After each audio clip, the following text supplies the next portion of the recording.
All right, so I want to show what's important with the HPA axis, which again is sort of a feedback loop for when we're stressed or frightened.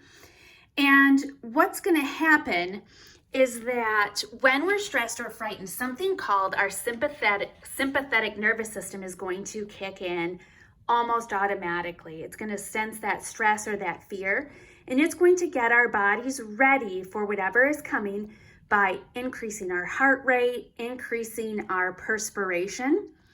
Once it starts to do that, our hypothalamus right here is going to say that it's going to release another hormone to almost kick that sense into overdrive. It's going to secrete a hormone into the bloodstream that's going to increase that reaction even more, increase our heart rate, our perspiration even more. And what's going to happen is that hormone is then going to also go to the pituitary gland. The pituitary gland is going to sense that hormone, and it's going to release its own new hormone that's going to travel down to the bloodstream until it gets to the adrenal glands. The adrenal gland is going to read that hormone that just got released, and it's going to tell itself that it now needs to release hormones of its own. One hormone that it's going to release is cortisol.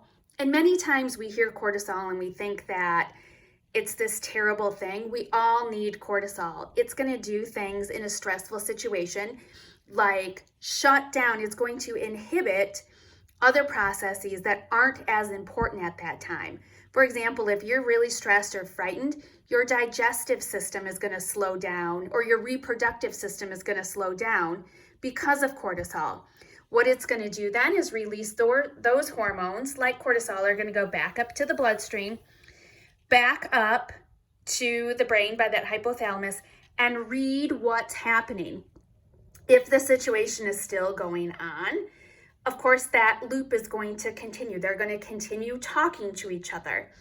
If the situation has resolved and it wasn't scary, or our body could in some way just return to normal, then it's going to lessen up. So the HPA axis is our hypothalamus, pituitary gland, and our adrenal all talking to each other.